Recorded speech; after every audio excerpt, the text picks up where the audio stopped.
everyone! Welcome back again to my YouTube channel. So, panibagong araw, panibagong vlog tayo, guys. And excited, guys, ako na i-share tong loan application na to kasi 50,000 daw yung kanyang pwedeng ipaloan sa atin, which is ito po ay quick personal loans daw. And as of now, guys, kakaunti pa lang yung nagre-review dito. And bagong-bago talaga siya, guys. Biruin mo, guys, meron pa lang siyang 12 ratings. At ang pangalan nito is si Pinas Peso. Talagang Pinoy na Pinoy yung kanyang pangalan. And under po ito, guys, ng developer na Loan Plus Lending Corporation. And dahil nga ito, guys, is bago, wag muna kayo mag-i-install nito. And intayin nyo muna na ipakita ko sa inyo kung magkano yung pwede talagang ipaloan niya sa atin. Kasi sa mga first time na tulad nating mag-a-apply sa kanya, hindi naman yan agad-agad mag-o-offer ng 50,000 pesos. So dito, guys, ipapakita ko sa inyo at kung magkano yung pwede niyang ipautang sa atin at magkano na lang ba yung pwede nating ma-receive. Kasi syempre may bawas pa yan. Hindi pwedeng hindi yan mawawalan, di ba? May interest, may transfer fee. So magkano? So yun yung aalamin natin dito, guys, kay Pinas Pera. Pero bago yun, guys, kung gusto mo palang sumali sa aking pa-weekly Gcash giveaway, at nung Monday nga po, in-announce ko na yung ating 5 lucky winners. Kung gusto mo mapasali yung pangalan mo doon, sa next Monday, ano pang inaantay mo? Mag-subscribe ka na sa aking YouTube channel. I-like mo tong video na to at mag-iwan ka na ng comment dyan sa comment section. And ever last Monday of the month, may isa po akong pipiliin na mananalo sa aking pa-cellphone giveaway, which is pwede po yung i-convert into cash kapag ayaw mo ng cellphone. O, diba? Instant panalo ka. So, yan, guys, kung interesado ka naman ng mga utang online tapos hindi ka makapag-decide kung ano yung utangan mo, tamang-tama ka ng channel na pasukan kasi dito, guys, nagre-review tayo ng mga loan application at ito ang bagong loan application na si Pinas Pera yung ating sisilipin. So, hayaan nyo muna ako na ako yung mag-apply. At kung interesado ka, keep watching.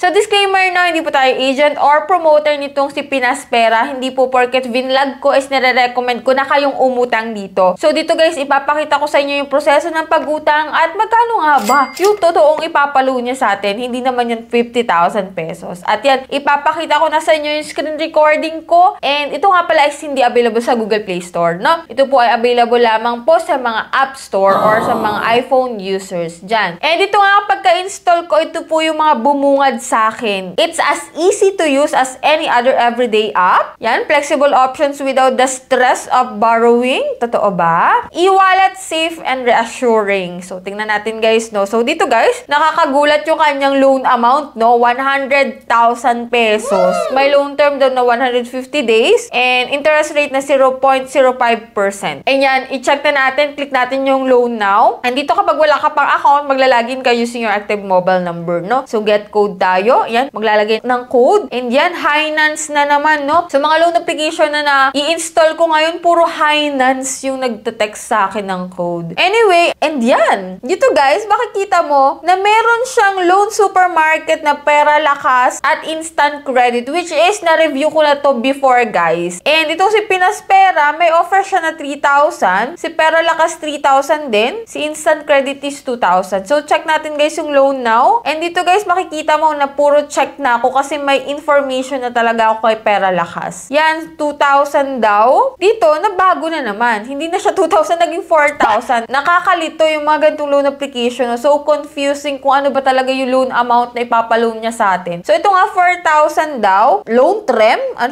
Mali-mali na pati, no? 7 days lang, guys. Interest rate ito is 0.5% na. Disbursal amount is yung marireceive mo na lang daw is 2,400 dun sa 4,000. Kasi ibabawas dito yung processing fee na 1,334. Medyo malaki, ha? Interest fee na 26 pesos at service fee na 240 pesos. So, dito, guys, dito pa lang sa kanyang loan details, mapapaisip ka na kung go mong isubmit or i-click mo yung next. Kasi mapapaisip ka, after 7 days, magbabayad ka ng 4,000 tapos ang na-receive mo lang is 2,400. Doon pa lang, guys, mag-isip ka na talaga kasi laking lugi mo na talaga. Kung go ka naman is wala tayong magagawa dyan. Pero kapag ikaw ay first time, pag-isipan mo mabuti kasi po hindi biro yung kinaltas dito na 1,334 na almost 1,500 plus yung nawala, no? So, dito guys, ang repayment period niya nga is November 8, 2024. Ayan. Still reviewing pa yung application natin, no? Dito kay Pinas Pera, siya pala po is dating si Pera Lakas at si Instant Credit, which is na-review ko na nga ito before, no? So, kung ikaw dyan ay nagbabalak na mag-loan dito kay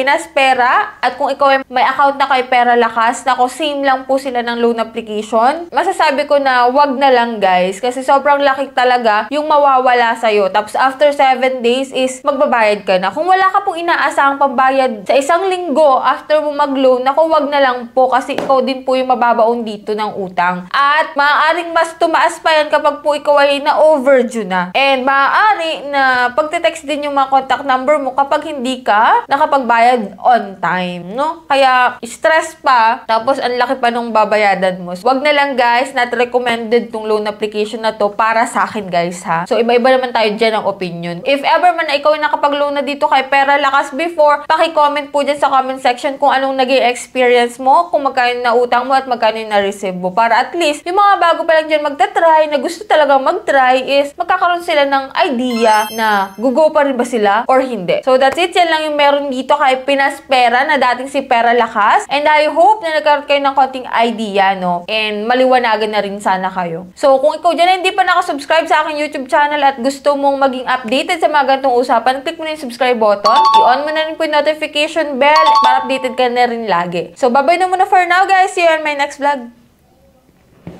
Keep your heart beating, gone, breathing.